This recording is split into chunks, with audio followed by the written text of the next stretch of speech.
Hi, everyone. Welcome to Off the Wall. Robert Rutherford here. This is episode number 11. I have a great friend and a journeyman that's actually retired from the union, Bob Valente. Hi, Bob. How you doing? Doing great. Glad to be here, Robbie. How's the interview business now you're starting? Pretty good? Yes. Yeah, we're having some good success with this. There's all the guys are very excited to come in and tell their stories. It's a great idea. Thank you very much for coming down. I know that it was you're the furthest traveled so far. Yeah, it was a ride. Couple hours, raining. Yeah. Yeah. Sorry about the traffic and the rain and stuff, but you're a man of your word, and you did show up, and I really appreciate you coming out. You're welcome. So, Bob, you've actually been retired now for a couple of years. 2 years. 2 years. Yeah. And how did you get started in the business? I got started, a friend of mine in high school, Tony Tinto. His dad was a lather, and we met at a restaurant. This was after we graduated and that, and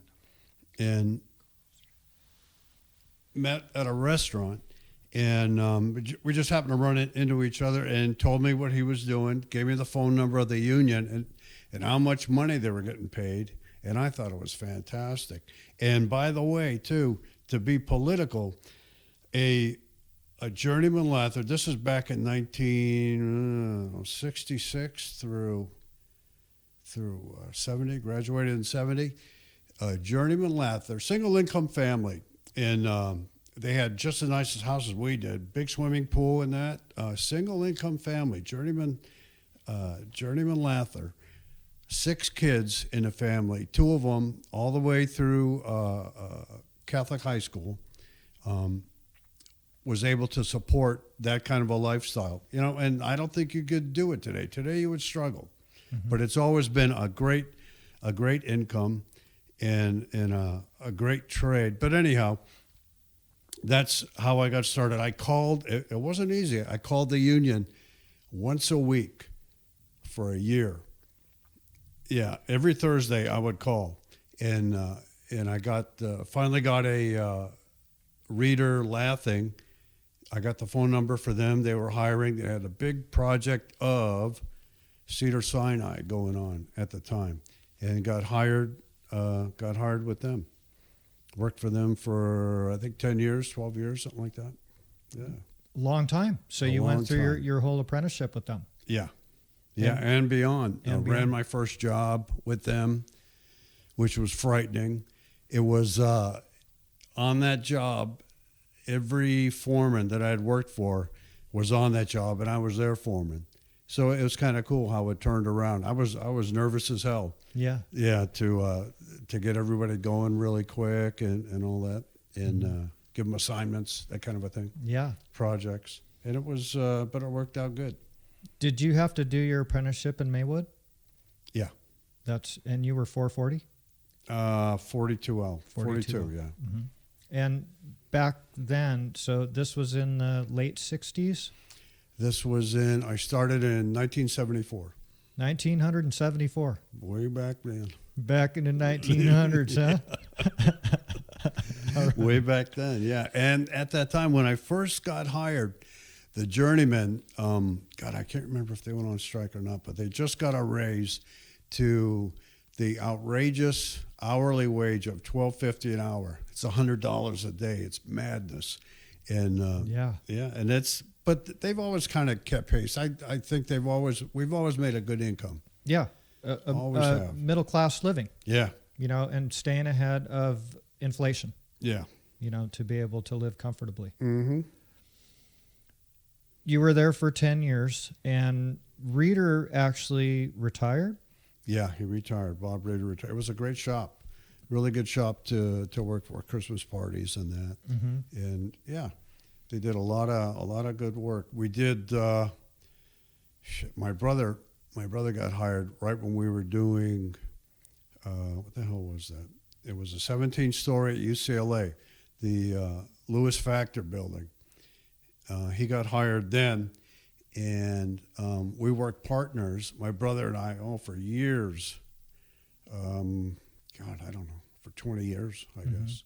And then in his business too, through that, through Valente lathing. Yeah. Valente lathing. Yeah. I remember those days. Yeah. Yeah. That was, we did a lot of challenging things. Very challenging. Working in that company. Yeah. Yeah. That old saying is, what is, poor people don't hire anyone, but something like that. And, but actually when he started the business, he was on his last unemployment check, and works finally started to come in, and you were there, firsthand experience. Yes. And it wasn't easy. I mean, you'd go out and work your day job, and then at the end of the day, go work for Tom at night. And I remember, I think one of the worst ones jobs was over at Forest Lawn Mortuary. Yes. We did a mausoleum there. Yes. It was around October, around Halloween. Spooky time of the year, pouring rain. And you guys were already there. You and Tom, I think Billy was there. And I showed up a little bit later. I stopped for beer. And there you were, you, Tom, Billy, out in front of the mausoleum in a rain, under an overhang, pouring lightning, thunder, smoking, having a cigarette break. And it was just a spooky looking thing. I showed up with a beer. We had our beer, and I remember to this day, Tom docked me for getting there late. And I bought the beer. Yeah. but good times though. Yeah. We did a lot of good work though with them. I think in what was it? A little over a year, we did 1.2 million in work in a couple of years, about 2 years. Yeah. And it's a tough business. Very, very tough business. And then, but from just living through the whole experience, going from apprenticeship, journeyman, and then into like owning a business like that, you got the full spectrum. yes, of it. yeah. And it was it was challenging. It's not what everybody thinks it is to own it. No. You're juggling the money, and are you getting paid? Yeah, you could have had the dough in there, but are they holding the money on you? Yeah, and and they do. It's just that they play games. They don't want to pay you, and it's a tough business. So when you Reader, did he actually? So he actually retired and then dissolved the business, is what ended up happening. That's right. Because just after the LAX job, when they redid LAX, Terminal 1 was the big job. What the hell? We did the domestic terminal. It was a big one too. And brother Tom and I worked partners on that. Had a couple of situations. At that time, they had their temporary buildings, and they were inflatable. And I forgot whose airline was right next to us. And we were on the outside of the building welding stickers above an inflatable building. Not a good idea. No, not really. No. But get it done, will you? Yeah, we got the stickers up, Yeah. and the poor little inflatable building got lower and lower. I guess we burned a couple. It was an accident. Could happen to anyone. Exactly. Throw some duct tape on it. Yeah. Fill it back up. That's funny. That's funny. When he went out, he obviously didn't have anybody in the family to take that business over for him, so it just dissolved. Yeah. And Dissolved. He retired. And then, what company did you end up going to work for? We struggled, both Tom and I, for a while. We went from there. They got us on with a company called eifs. They did commercial work, and they had money problems. And the money problems transferred to the guys, so we had money problems, checks bounce, that kind of thing.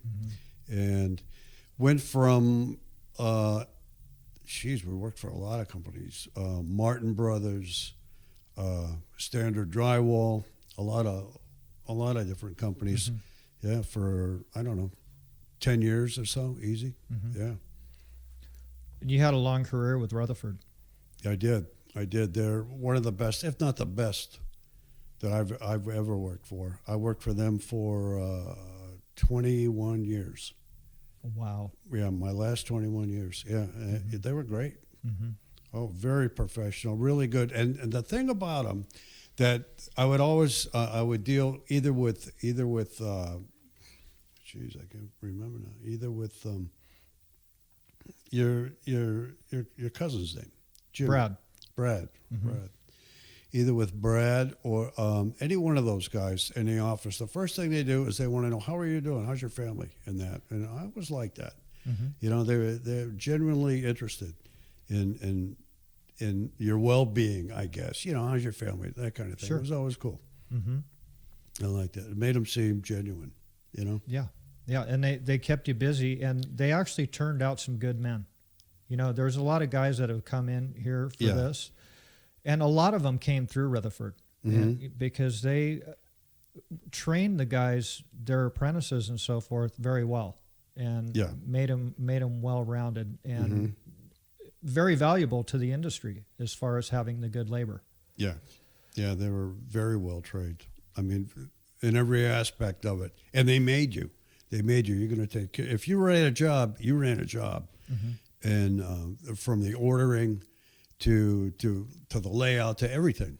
Everything. It was all, I don't know if all companies did that. But Rutherford put a lot on your shoulders. They expect a lot from you. And you learn a lot that way. Sure. You really do. Exactly. And again, you know, they had a reputation in the industry of turning out great men, and they always wanted to keep everybody busy because they put the time in to train them, you know, and make it so that it was a well-oiled machine. But you know, sometimes it happens to where the jobs that you had scheduled were not on time, so you're not going to keep paying guys, you know, to sit at home. And then they loan them out. True. But it seems like they kept you busy all the time. They always had a place for you. I was always busy. That's good. Yeah. That's really good. Yeah, I was treated well. When you were working for Reader, were you guys doing all tie-on metal lath back in the day? Yeah. A lot of tie-on, right? A lot of tie-on. Yeah. You were good at it. I was okay at it. I was okay. There was better guys than me, but yeah, I was good at it. Really, I love doing framing, ceilings, that kind of thing. Yeah. And yeah, actually, I even got a lot of good training from Lorenz. I worked for Lorenz.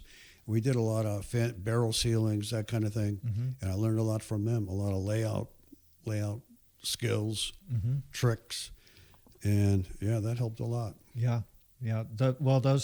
Those tricky ones are really fun to work on. They are. They're a blast. And you were always, nothing would stop you when you were out in the field. Nothing. You would always figure it out. And I loved that when I worked with you.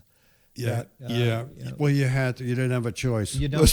You don't have a choice. You still don't. Yeah. You know, there's a lot of technology that's coming into the industry, and guys are coming in here and talking about the new blood that's in here, and part of the craft is being taken away because they're depending on the technology. So they have stuff that will lay everything out for you. You're just putting your marks on the floor. It kind of mirrors what is on the plans, shoots it on the floor, and then you just put your marks down on the floor and snap your lines. I've thought of that, like you fantasize. It's a dumb word to use, but like a hologram. Yep. Where you locate this machine per grid mark. Yep. Hook it up, plug it in, and it would plot that. They have that now? They do have it, yes. They do and have that. Yep. Oh, my Radiuses and everything. Really? Yes. Dude, you haven't been out that fucking long. I mean, come on. You didn't see that shit? No, I haven't. Really? I haven't. It shoots it up on the deck, too. Really? Yes. Plumb. It's all plumb. No. Yeah. Really? Pretty amazing stuff. And that's really great technology to get these buildings built, but the longhand version of it, you should know it when you're being trained. Yeah, you know, I would say, so that way, Hell you know, for God's sake, if we have a frickin' solar flare or something like that, everybody's going to go home because they don't know how to use a plumb bob, right? I know it. Yeah. You know, So it's really it's changing a lot that way. Mm-hmm. Did you have a lot of good apprentices that were working with you when you were out in the field? Yeah. What did you think of the apprentices that were coming into the game? Well, it's talking about a long period of time. This was with Reader, and I was doing pretty good with back then. It was just a two year apprenticeship, and then you turned out as a journeyman.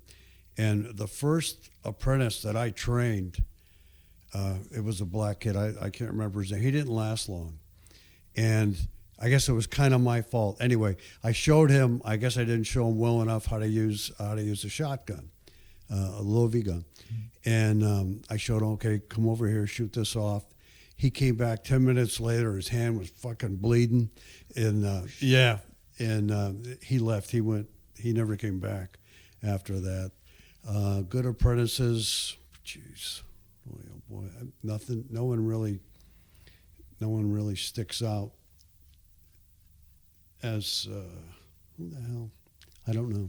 Yeah, but what I'm getting at is, everything seems to be getting a little softer, as far as through the generations, like the guys that were before us were tougher than us. Yeah.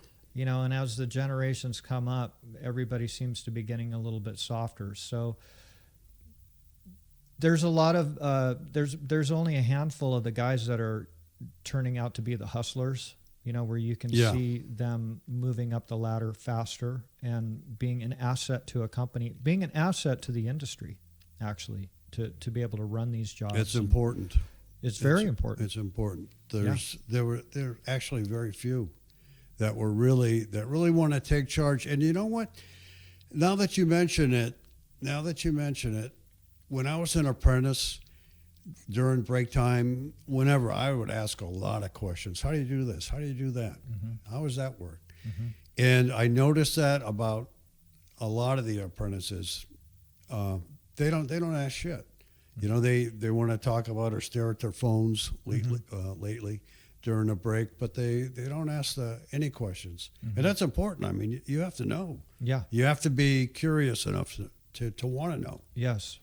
Did you have apprentices that you would take from job to job and, that you would put under your wing when you were running these jobs, and you had this kid that was working with you, on 10 different jobs that when you were moving to a new job? Yeah, I would have just a few, a couple of apprentices. Yeah. And they were your right-hand kids that knew your protocol and what you expected out of them. And I'm sure that by that happening, they turned out to be great workers, because you're a hard-working guy, man. I hope so. Yeah, you kicked ass out there. And by the time, again, I retired about 2 years. And, the sad thing about it, after 41 years, I was just starting to get good at it. And well, I'll knew how to read a tape measure? Yeah, I had that down. That's hilarious. Yeah, but yeah, it's important though and you can kind of tell it in a lot of kids that they're just there to get a paycheck, and they don't want to. There's too many of them that don't want to move ahead with it. They don't.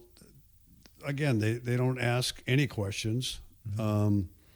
They don't want to take control or anything. I couldn't wait to run a job.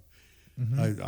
I couldn't wait. I wanted to do things my way and have the material stacked up just so, and all run it with be in complete control of it. And I always wanted I think I was a journeyman. I'd been in the trade for 2.5 years and ran my first job. It was a small job, but yeah, I loved it. I thought it was great. That's what you strive for. That know, when you got in, that's what you did. Mm-hmm. Before you got into lathing, what were you doing? Were you doing odd jobs, messenger boy, stuff like that? Worked at a pool store, delivered pool tables, 1,000-pound slate pool tables. Me and a partner, we had $3 each for the delivery. Yeah. Wow. Yeah, wow. $6 if you had to take them apart and bring them upstairs. Wow. And my younger brother developed a way that he could deliver them by himself. Is that right? Yeah, he'd flip them up on a dolly, get them off the truck all by himself. Yeah, Is he was that right? lifting weights at the time. Yeah. So, yeah. So you were doing odd jobs, and then Odd jobs, you yeah. ended up getting in a trade. Mm-hmm. And did Tom get in before you or After. right after you? Yeah. Mm-hmm. Yeah, I think I had been in it for, I don't know, 6 years, I'm guessing. Mm-hmm. And then he got into it. Mm-hmm. Yeah, he loved it too. And he's kind of like more of a technical, at that time, even basic computer guy. Mm-hmm. He loved all of that part of it, but he loved doing it. He really did. He got a kick on it. Hanging drywall, framing, he loved framing. Yep. Yeah. Yeah. Well, you guys were really good mentors for me. You taught me a lot of stuff out there on tricks, how to do stuff, and I really enjoyed that's working good. with That's you good guys. to hear. It was awesome because I was an apprentice. I was one of your goddamn apprentices. Yeah. You know, and I really enjoyed working with you guys. It was fun. We had a lot of fun on those jobs. Yeah, it was different. It was different than I think the first things we would do, we get to a job is what? Set up the radio. That was the most important That's tool on the job. Get that thing set up. Yeah. Yeah, blasting that thing. It was fun. Yeah. And as far I know, well, you had a lot of training too before you came to work with Valente lathing and that, because you were we met with Rutherford. When was that? Santa Monica Hospital? Yes, sir. Some damn hospital. Yes. Yeah. Uh-huh. Yeah, and you were a hell of a framer back then. But it's good that, if you said that we had helped you or taught you anything, I'll take it. Hell yeah. Yeah, you did. I mean, look at yourself today. Just incredibly successful. You've done great. Well, thank you. You've done great. Yeah, it's been a fun ride. It really has, and wanted to make changes for the better for the industry to keep it viable. To come up with these ideas and stuff. You and I would have been over in when we were over in the mountains, when you lived over there. Mm-hmm. You'd come over there for beer, and you talked a lot about different things, trim innovations, this and that. It was always interesting. I mean, we talked a lot about. We did. We talked shop a lot. We did. We did, and it was fun. Yeah. Those were some of the best times of my life, living up there and hanging with you guys up there. Yeah, yeah. It was totally awesome. It was so fun. A lot of our viewers don't know I helped Robbie take the mattress off of his truck up there. That's an old, when the Okies came to California, that's an old expression. Yeah, no, it was those were good times, and I had a lot of fun, and you guys taught me a lot of stuff. That's good. On That's good to hear. How to make things look good and make it easier to get it done. Yeah. Because we worked on some tough fucking jobs together, man. I mean, very tough. We talk about that mausoleum. Remember, we were setting corner aid with sledgehammers. Yeah, that was some cured fucking concrete. Ancient concrete. Yeah. It was dark and spooky. Yep. And remember, we had to go in. We went deeper into the mausoleum to look at some trim details. Yeah. Because we weren't quite sure how to match up with existing. Jesus, I think all four of us were holding hands and going through, trying to check out it's just an eerie place to work at night. It was. People are dying to get in there. Yeah, I know. Yeah, that was very difficult, and working on those prisons, those huge lids that we'd lath up out there and stuff, and remember Tommy working with us, and doing all that stuff. We had some really good times. Yeah, that was some good work over there too. Yeah, yeah, a lot of tying. Yes, that was and not that was in the 80s. Yeah, we were doing that stuff. But going back to, kind of being a hustler and stuff and moving up the ladder, when you guys started your company, I saw you gave me an opportunity to come to work for you. And I looked at, helping you guys grow that business because I wanted to move up the ladder. Yeah. We all did, right? Tom, absolutely. He started that company and, we put in the extra hours after work and, helped him get this thing off the ground and stuff. But It was a tough start. It was a tough start, and the problem was he was connected with he was a sub of a sub. Yeah. Right. So we were doing that guy's lathing, and Mm-hmm. he wasn't paying him, and he wasn't helping him out on his bids and stuff like that. And it was very unfortunate, you know. Yeah, it was. He played hardball all the way through. The guy he signed up with, and that was tough. yeah, That was very tough.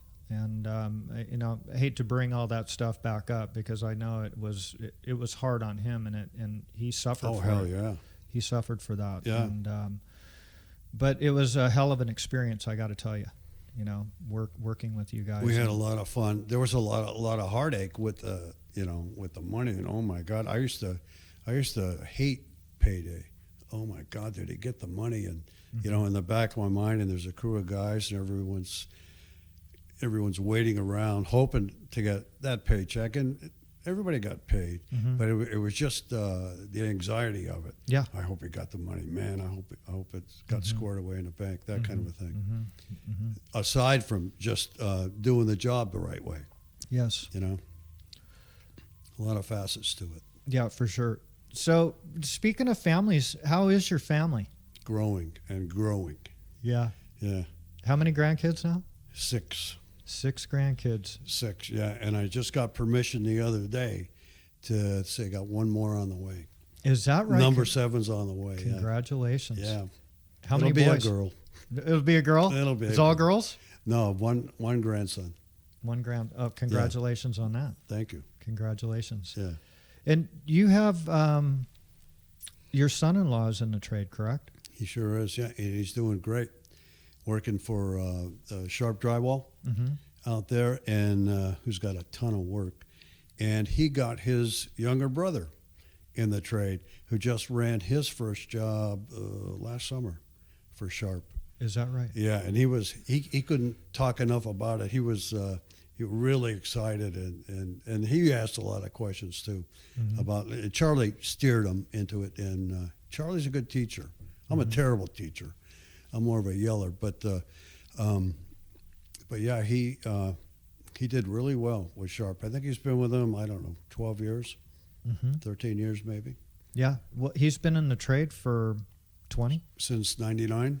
90, 19, Yeah, 20 years. 1999. Yeah. He's been in there for 20 years already. That's amazing. Yeah.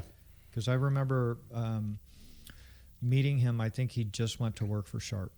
And he started with Rutherford, correct? Yeah. And then Yeah, they got slow. Work was slow all over, and Sharp picked him up and kept him ever since. God, I've forgotten the year, but yeah, 13 years maybe, 12 Wow. years, something like Yeah. that. yeah, good for him. They keep him real busy.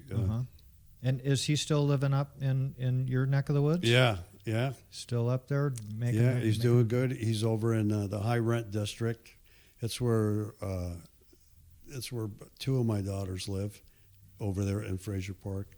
And in fact, Charlie and Sarah, they have 2 houses now. They kept their little one, their starter house. They kept that, and they have a bigger house now. And they're doing well. They're Good doing for really them. well. That's awesome. You Yeah. got to be proud. Very proud. Very proud. And Sarah, my oldest daughter, is she's up in San Francisco. She does doing that veterinary medicine, kind of like as a sales rep and that. And she's over at Menlo Park today, meeting with trainers, horse trainers, and vets for race horses up Wow. there, and showing them the new products and like customizing the medicine for the horses and that. Yeah. Good for her. Yeah, she travels all over the country Is that right? doing that. Yeah. And you guys are watching the kids. Well, they're older now. Their oldest daughter, my first granddaughter, she's in high school, and her younger sister is in. She'll be going to high school next year. Is that right? Yeah, That's unbelievable. yeah. They grow fast. Yes. They grow Yes. fast. But we're watching the younger ones. The 2-year-old now. She just turned 2. Yeah. Never a dull moment. No. Very sassy little girl. Oh, Yeah. boy, bossy. Ooh. Bossing you around. Very bossy. Yeah.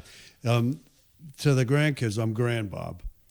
Grand Bob. I'm Grand Bob, yeah. And she'll call me Bob because, the grand is a little bit hard to get out. And then lately it's Bobby. Bobby, help me with this, Anyway, she's all right. She's a joy, yeah. Good for you. That's rewarding. Mm-hmm. Huh? It is For you. a lot of work. I'm really happy for you. Yeah. Really happy for you. Thank you. And you made it through the trade and were able to retire, and it sounds like you're really enjoying yourself. Yeah, I am. Yeah. Yeah, and God bless the union for that. I mean, a lot of people don't have that kind of a pension. Pension's like an old school term now. Mm-hmm. They'll have a 401k, one thing or another. Mm-hmm. And that's fine if it works for you. But very appreciative to the union. Mm-hmm. God bless the union for that. Yeah, good. And thank God you were able to take advantage of that pension. Yeah, every nickel. Good for you. I Yeah. mean, a lot of guys don't make it that far. Yeah. And you're still in good shape and healthy and stuff. Yeah, I'm awesome. Yeah. You're ready to go on tour, right? Yeah. Are you going to get the band back together, man? Yeah, that's coming soon too. Yeah. Yeah, my brother guitar player is coming back he's over in Colorado, is coming back. Is he moving back to Cali? Yeah, they're just so tired of the snow. Mm-hmm. In fact, it was snowing. He called yesterday. He said it's snowing, thunder and lightning, thunder snow. Thunder snow. Yeah. You played a lot of music. A lot of music for years. Yeah. Yeah. You're a damn good drummer, dude, and a good singer. Yeah, yeah. You are a good I'm singer. very, it's like multi-talented. I'm awesome out here. Yeah. For sure. So have you been banging on the drums at all? No. I'm sitting in the garage. They're set up and everything. I sit in the garage and try to play. I've always been terrible at practicing. And then you think, oh, what the hell am I doing? And then it's loud. It's annoying. It doesn't make any sense really. But to play along with the band, I mean, that's the best way. I don't know. It just something more comes out of you when you're playing with a band instead of just sitting there trying to rehearse on your own. I have to get past that though. I really do. Mm-hmm. And just buckle down and try to practice in there. Yeah. Well, I want to come up. Lydia and I want to come up and we want to jam, man. All right. Yeah. That sounds good. Because we're starting to play again and really. Yeah. Lydia just did some songs at a party and it's want to dust the gear off and it's so fun. Yeah. It's so fun to get together with people and make some music. We had a good time. It's a good time. My brother came out last summer, and we went and played some, and we had a great time. That's awesome. Yeah, That's awesome. Did you guys play in clubs back? You did. Yeah. Oh yeah. So it wasn't parties and stuff. You were playing clubs too. Yeah. One of our best offers was God, I can't remember the name of the place. A place it's in Reseda somewhere. And it was a rowdy goddamn bar too.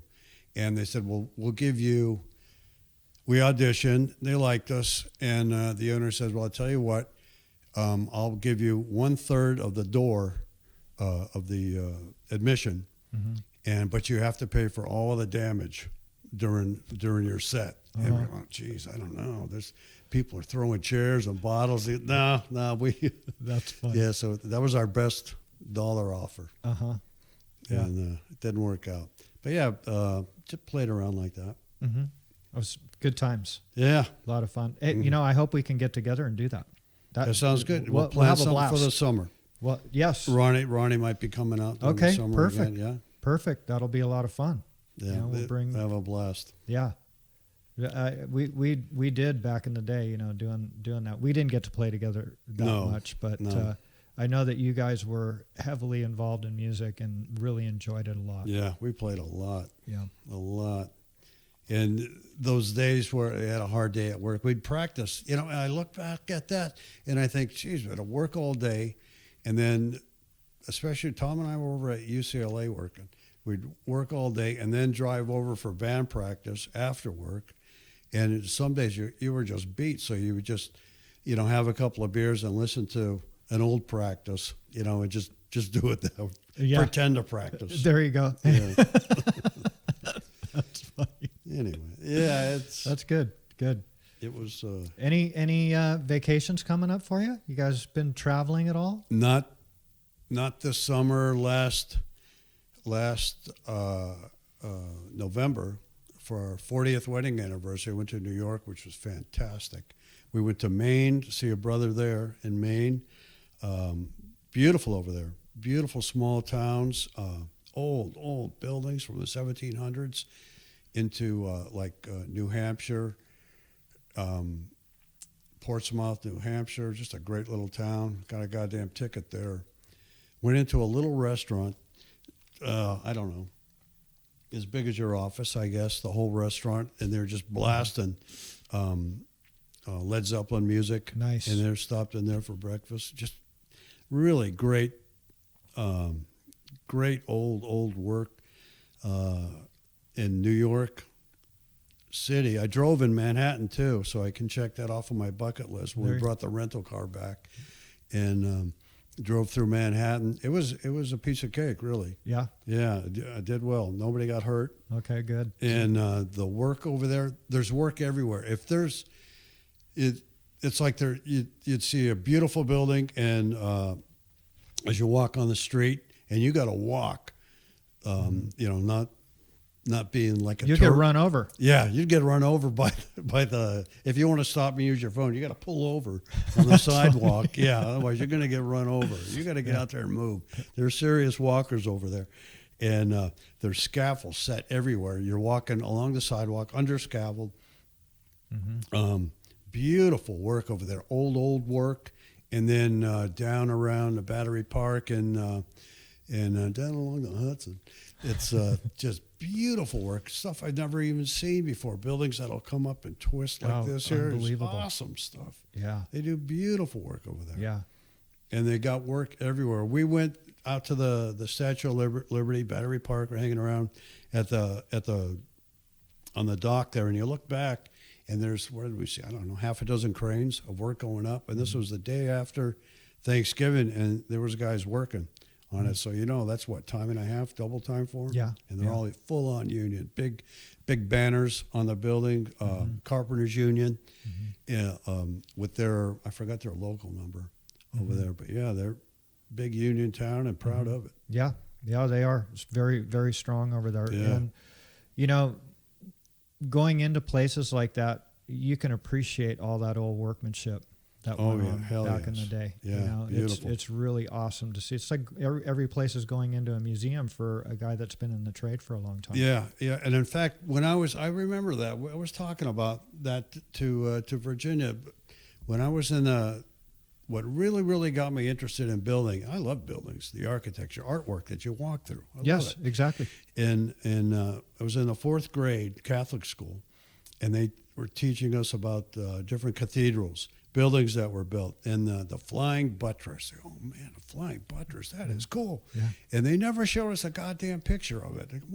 And to this day, until last week, I happened to see a show on old buildings, and they had pictures and diagrams of the flying buttress, of how it worked.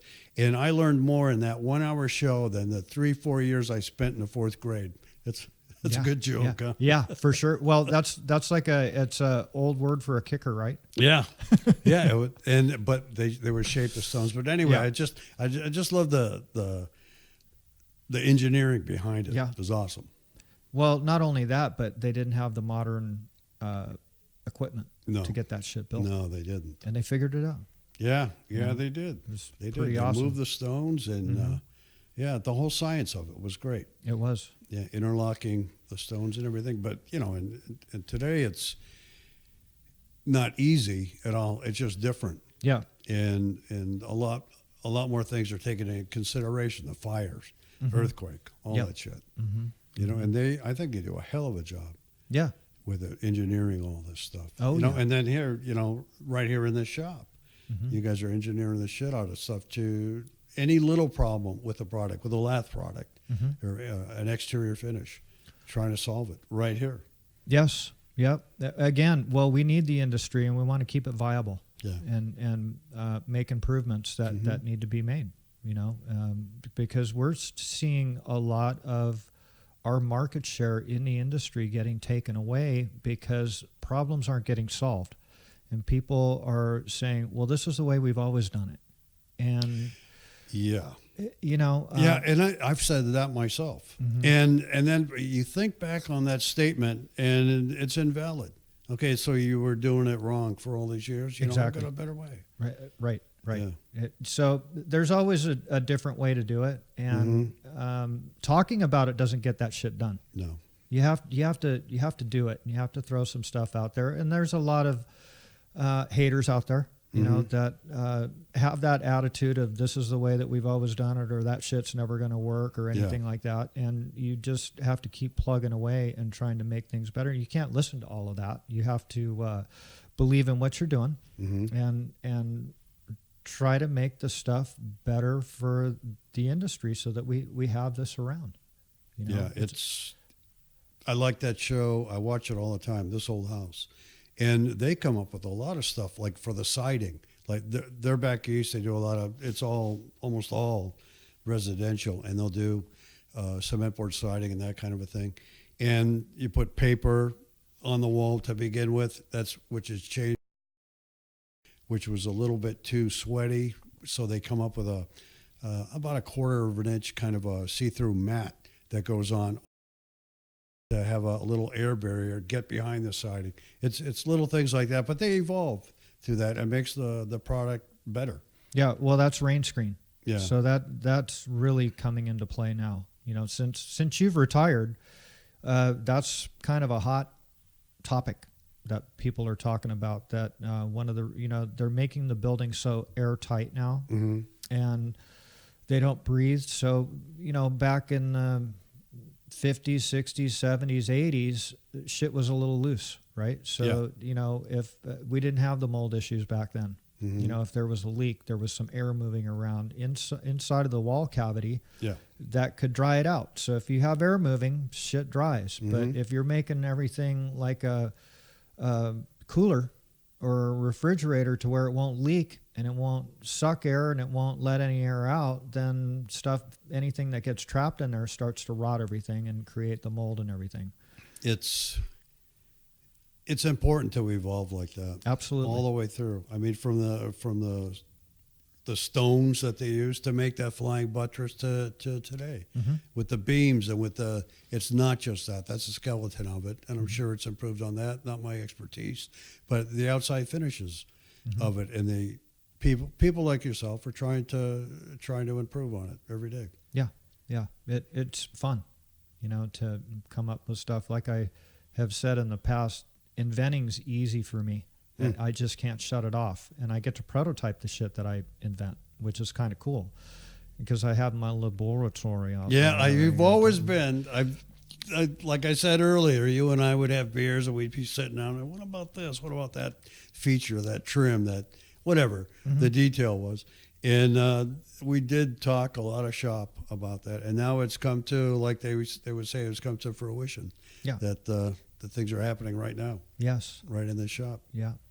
But marketing, it's very difficult because you have the haters out there, and you have people like to state their opinions, but they've never done shit. They've never invented anything, but they like to state their opinions, and that is a normal thing. That happens every day. Stuff. Yeah. It really, you can't, that'll never stop. But I just keep, staying positive and kicking some stuff around and being able to share stuff with guys like you that have been in the industry. And a lot of times that inspires me to maybe even make it a little bit better, or change something on it, because there's always another point of view. And that makes it very interesting. Yeah. And to listen and to keep developing and developing. It's I'm fun. staring at the product right behind you there, and it covers a lot of problems right there. Just that right there. It takes care of a lot of problems. Of it. Well, it went back to basics, Bobby. Yeah. A lot of the stuff that the guys before modern technology and power tools and self-drilling screws and stuff like that, they fucking wire tied all this stuff together, and it worked. It worked very well. and when the power tools came out and the screws and so forth, that changed things. But it did change them for better production, but maybe works great for drywall, but on rigid connections for exterior brittle claddings, maybe not so much, because there's no give. It's a rigid connection. Yeah, we got the first framing job I was on, was out here in Duarte, and we were using those black studs with button board interior and stud shoes. We tied those stud shoes on to the thing. I don't even think they make stud shoes anymore. I don't think so either. But you know what? What's a trip about that? So the stud was the track, and the track was the stud, right? Yeah. Okay. And then the stud shoe hooked into that, and it was all wire tied to the stud. All wire tied. That was actually the first fucking slip track. Yeah. Right? It was like a slip track. Yeah. So you had the up and down, Yeah. deflection. They compensated for that, yeah. Because you didn't throw them up. It didn't twist into the stud. Nope. Because it was the same OD. Yeah. Of it. And again, they figured that stuff out, and they didn't have the modern. Screws weren't invented yet. No, and if the screws that were there were very expensive. Yeah. God help you if you dropped one. Exactly. Yeah. Exactly. And I remember you telling me when you guys were coming up, they had invented screws then. You guys were using screws, but you had your screw gun, you had a chop saw, and you had your welder. Yeah. And that was you always had a welder. Right. But the most important thing was the goddamn radio, right? Oh yeah. That's critical. It was critical then. I don't think they're even allowed today. No. Today you have to wear a vest. You have to have a wallet full. Oh, not even, because they put it on the small card now of every certification. And so what? So what? I mean, it's a pain in the ass to go there on that Saturday or to get those certifications. But you learn a little more in depth about CPR and different things like that. Yeah, it doesn't hurt. Did you have to do that? I did, yeah. Oh. Yeah, and in fact, I bitched like hell to the superintendent, to Mike over there. I go, Mike, do I have to really go to this goddamn school? I said, Mike, I'm in my golden years. I'm ready to retire. Yeah. What if I fail? They're going to send me right back to the apprenticeship. I'm going to be the only apprentice that's getting a pension. They're going to make me go to school. He laughed like I was. No, you have to go. You have to go to the scaffold school. Yeah. Yeah. But so I went. And you learn. You get a card that says Yeah, I'm sure you learned something too. Yeah. Yeah. There was learned not to do scaffold, but I learned that a long time ago. Exactly. Yeah, after summers, couple of summers, really rough summers of doing scaffold for this one creep that we worked for. Yeah. Anyway. Yeah, that's. But the safety is definitely changed in the industry a lot. Yeah, and it can be. It depends on the safety guy and the job. And I was thinking about that on the way down here, because we worked on one over here, this Arctic thing, and the guy over there was a dick, but I worked with him. I was kind of a lead man over there, and I kind of played him here and there. I would get him involved about we got to tear our barricades down here, and it's going to be like an open shaft, let's say. And how do you think we ought to handle it? And he come up with this fancy thing. We put some studs around to make a temporary outside barricade. And I happened to meet him one time, and he was walking. I was walking towards his office. He was walking out towards the job. And I said, yeah, we're just wanting to go out there or have you come out and take a look at this one barricade thing that we had made. And he said, you know what, Bob, I really like that you get me involved with that. And in fact, I'm going to get you a $50 Home Depot card from the general contractor as a reward, as a reward. He says, but I can't do it now. I got to go out and check out some guy who's got a scissor lift up there, all the way up with a plank going from the scissor lift over to the wall with a piece of iron holding a plank, some nut. And I said, wait a minute, that's my idea.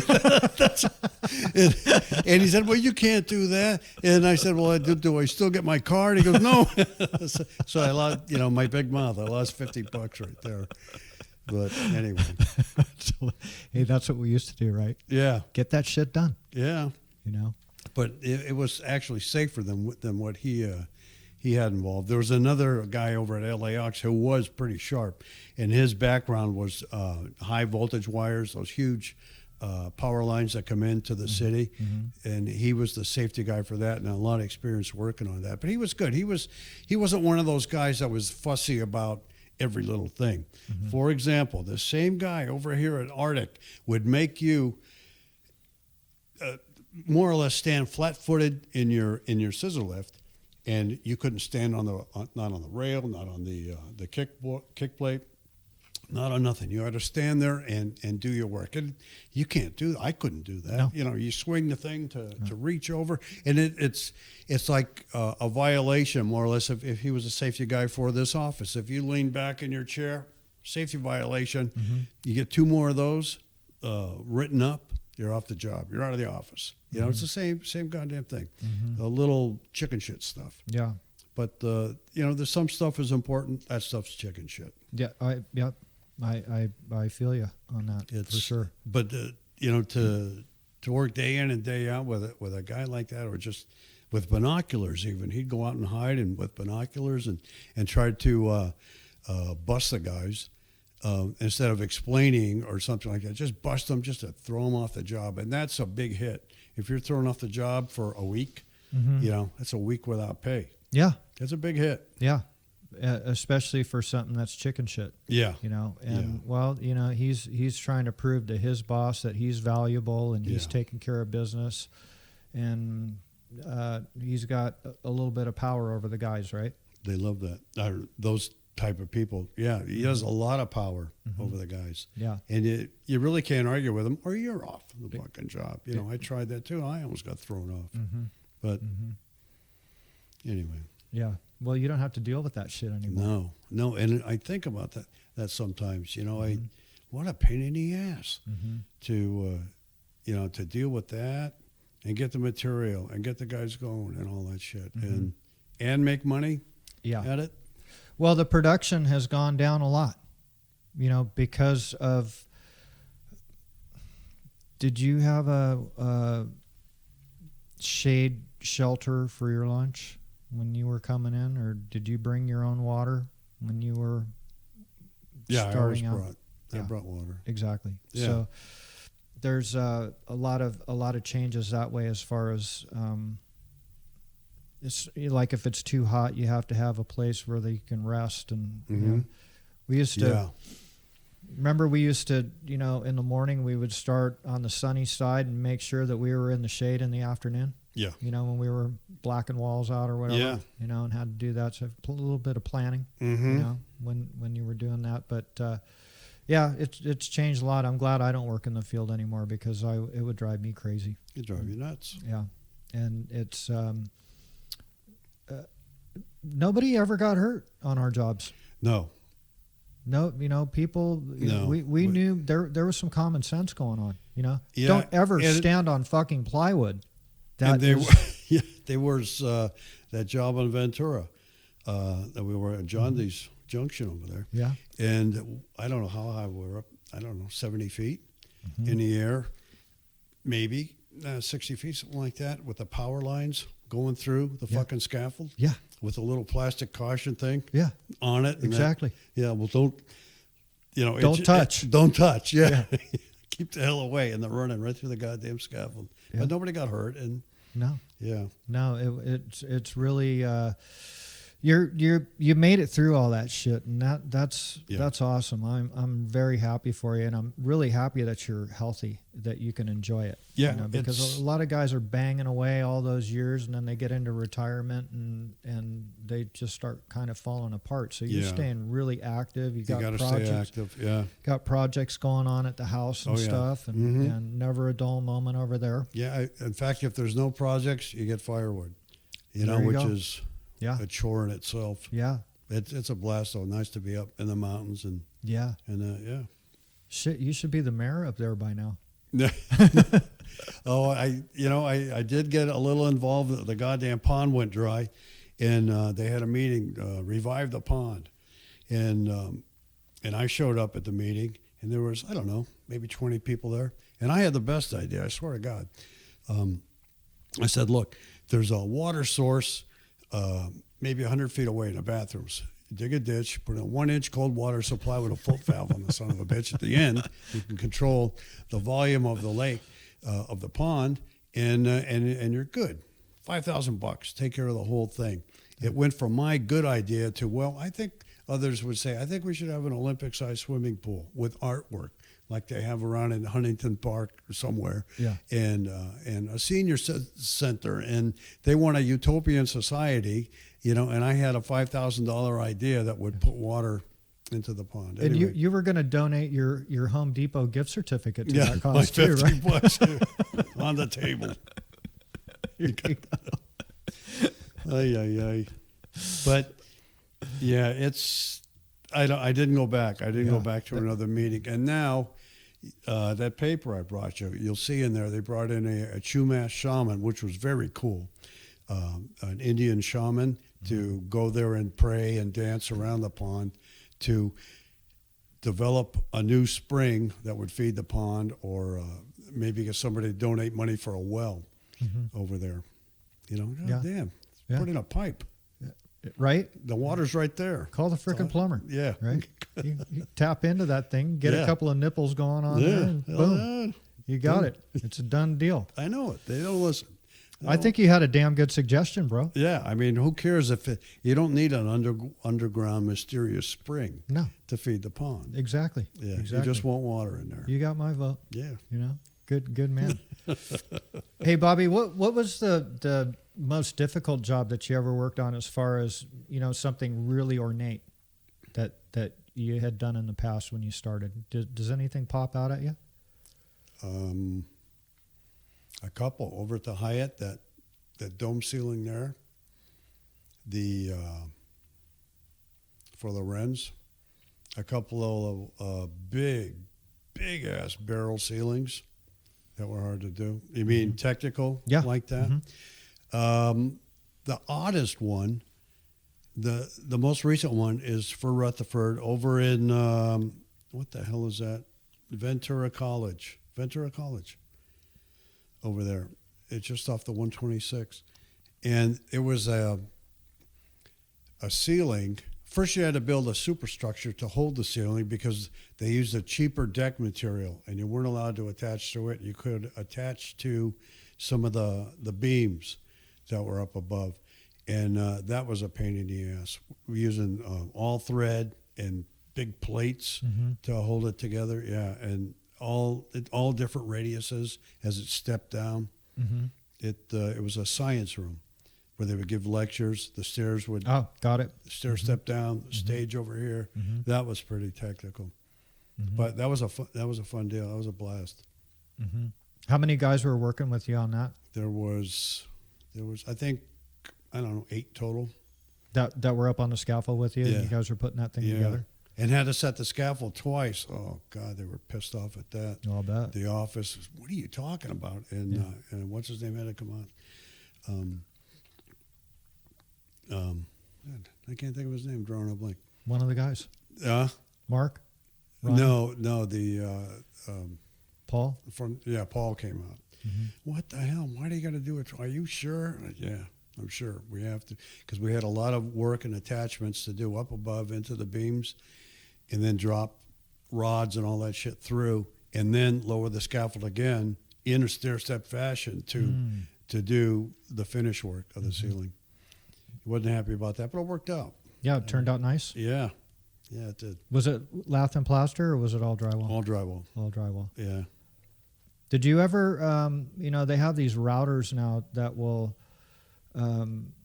make these bends for like stair-step soffits so that you don't have to put any corner bead. Did you guys ever utilize any of that stuff? No. You seen those? Oh, hell no. Yeah, it's like it's a CNC router, and it goes on a table, and it cuts out like a dovetail on the back of the board. Really? Yeah, and then when you're making 90s and stuff, it folds up so you don't have to put any corner bead on there. Pretty cool. They have them. Yeah. Really? Yeah. You know what you need to do, dude, if you are want to go on a little trip, and they would probably pay for it since you're retired, even if you weren't retired, is the headquarters for the training for the carpenters in Vegas. Wait a minute. Are you going to send me back to school? Take a tour of that. You will fucking love it. It's amazing. Over in Vegas over there? Yep. That's I've had issues, I swear, with the Carpenters Union. But, and I've cussed them out probably more than anybody, just for different things. But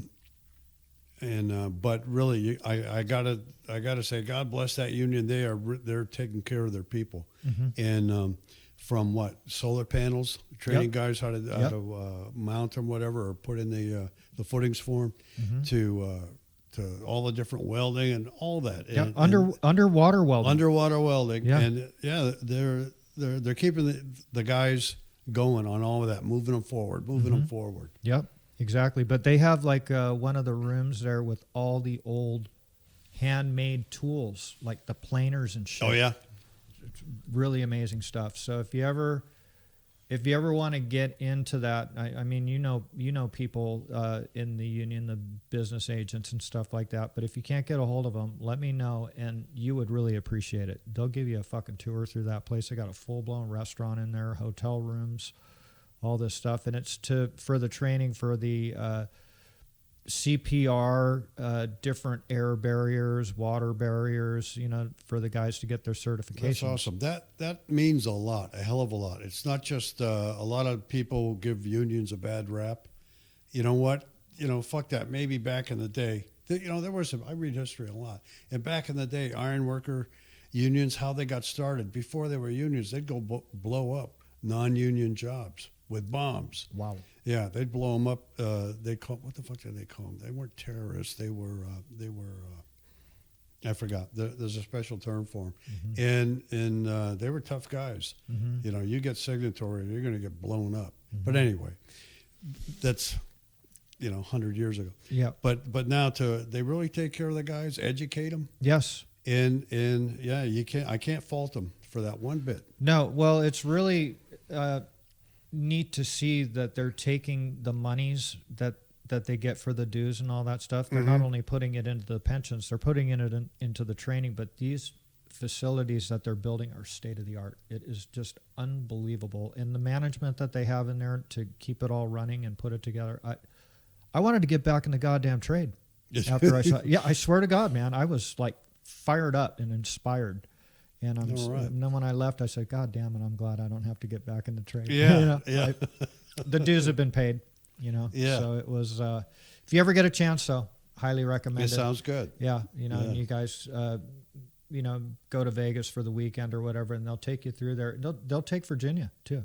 Bring your wife. Well, that sounds great. And walk you through there. And they would probably roll out the red carpet for you because you've been in it for so long and you made it to retirement. Well, that'd be nice to see. Yeah. And you mentioned the wives too, and your wife, my wife, Tom's wife, really good examples of it. They went through every bit of it. Tom and Mary, or Virginia and Mary work right in the office doing a payroll and all that shit. They even a tour of your factory here.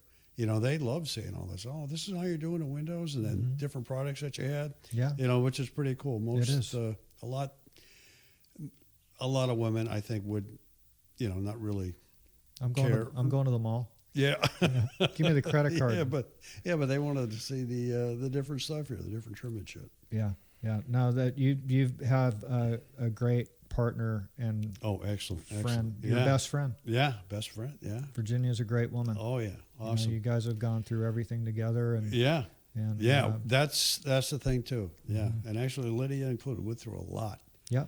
I mean, that business, it was just a couple of years, but that was a tough couple of years. Yeah, it really was. It really was. And a lot of lessons were learned there. Oh, and the contracting is very tough. Very tough game. Business to be in. Yeah, very tough. Bobby, it was so awesome for you to come out here and tell your story. I miss you so much. It was great. I had a good time. And again, you're the furthest traveled so far to come down here, and I really, really appreciate you coming down. Well, it was great. I had a good time. Thank you very much for coming. All right, thanks.